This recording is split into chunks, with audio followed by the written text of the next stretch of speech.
Welcome again to Sustainability Bites, where we're trying to give you bite-sized information on key issues that crop up in sustainability standards that you have to meet. And this particular one is talking about managing legislation, including things like permits and licenses. Now, this is going to be a fairly short bite, and if you're a larger company, I'm pretty sure you already have a very complete system for managing legislation and compliance, so you can probably switch off now. But we're aiming this at small and medium-sized companies because sustainability standards applies to those companies equally, and often it's those companies who have problems managing their legislative requirements according to what the standards require.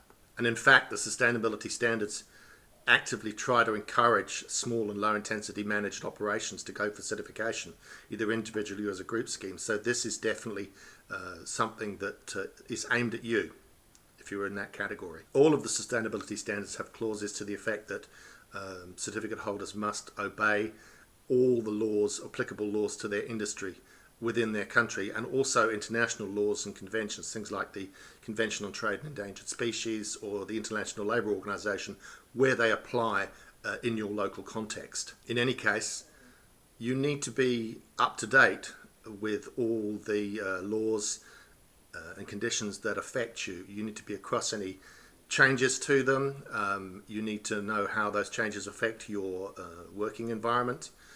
And you need to formally keep a list of those sorts of things. In other words, you need a legal register. Now, the first challenge is identifying all those applicable legislations and keeping up to date with it. But you don't have to do this on your own. There are things that you can subscribe to, like legislation update services, which if you tell them the legislations that you're interested in, they will give you regular updates when things changes. And if you're an industry like mining or forestry or whatever, and you've got an industry body in your own country, well, they very often keep up to date with all applicable legislation within your industry for their own purposes. And in some cases, they also advise on what this means for your industry. So if you're a member of an industry association and they're not doing this, maybe you should recommend that they do. Now, within your own approach, you're going to need a procedure for keeping a legal register, a written procedure. So you should have a designated person responsible for keeping a register of all relevant legislations, regulations, associated permits and licenses, so that there's a record of them. And one tip, not strictly sustainability related, more quality assurance related, when you write the procedures, give this person a title. Don't use their name, because if they leave the company, then that document goes out of date. So the tip is to use the position title as a responsible person. And that person needs to have in place a procedure where they formally look at changes and updates and assess what they mean for the company, and then advise the appropriate people. They'll ask things like, what does the change mean? How does it affect our operation? Who does it affect within our operation? What areas are affected, and also, most importantly, is this update relevant to us? And then in the procedure, that person needs to have a process where they inform the appropriate people in the appropriate areas of the changes. And that advice may be instant. For example, you might have to do something immediately. Or it may be that the next time we're going to update the document, we're going to take this into account.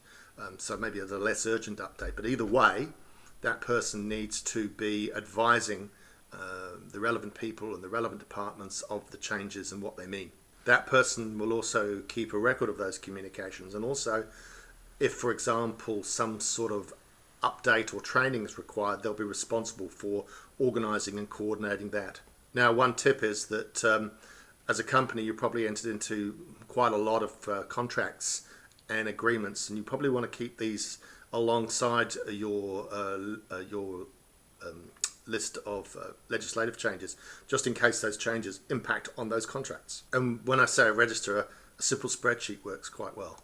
Now, let's talk about permits and licenses. Permits and licenses are legislative requirements, and so in terms of the sustainability standards, there'll be an expectation that you're keeping up to date with these also. I've been in many small companies, and I've coined a phrase called shoebox filing, which is where a permit is applied for, and once it's got, it's thrown into a shoebox and forgotten about. The process for permits and licenses will change from country to country. In fact, some countries may not even have such a thing as a permit or licenses. So we're going to look at a generic process. In your procedure, there must be a process for handling permits and licenses from the application stage all the way through to management of the conditions and also the renewal. And in this outline system, I'm going to suggest that there are 7 stages. So the first aspect might be to appoint a manager, and they'll be the same person who will be responsible for all stages related to the life of the permits and licenses. And they'll also have, most importantly, the same person having the relationship with the relevant authorities all the way through. And that's quite important. In the second stage, it's advisable to do some research to take an estimate at how long it's going to take to get a permit and licenses, so you give enough lead time to your application so that operations are not potentially held up. It's also advisable for the manager to work out who in the authority is the responsible person, to develop a relationship with them so they know who to go to help move things along. There also needs to be an up-to-date register of permits and licenses, and again a simple spreadsheet works well. And in terms of the overall legislation within the sustainability standards, you can use the same spreadsheet if you like. The person responsible needs to receipt new permits and licenses and file them, and maintain a database of the relevant conditions on the permits, including what actions are required and by when. They need to manage a system for reminding the responsible person that that action needs to be taken, and they need to manage the system to ensure that the required actions have been completed on time and keep a record of those actions. In the fifth step, they need to have a process for ensuring that they're renewing permits and licenses in a timely manner. And once again, giving enough lead time, knowing who you need to talk to within the authority will help all of that be completed on time without disruptions to your operations. And again, that new license needs to be receipted into your system, and then any changes to the conditions in the license need to be noted and obviously plugged into the system to make sure that they're done. And because this is often the sort of changes that often happens in legislation also, this is why we say let's run our permits and license systems along with our legal register. And finally, the manager needs to keep a file of superseded permits and licenses, what's called in quality assurance a dead file.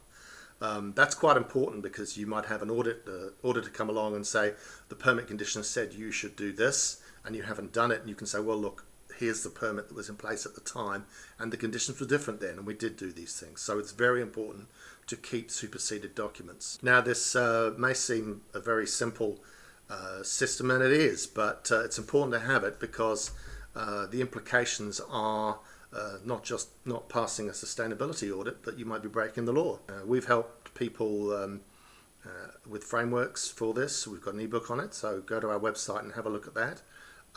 We've helped them set it up in the context of a sustainability system. So if you need any help with this small but important area, please give us a call. And once again, if you've liked this video, please press like, share if you think other people could benefit from it, and also comment. Thank you.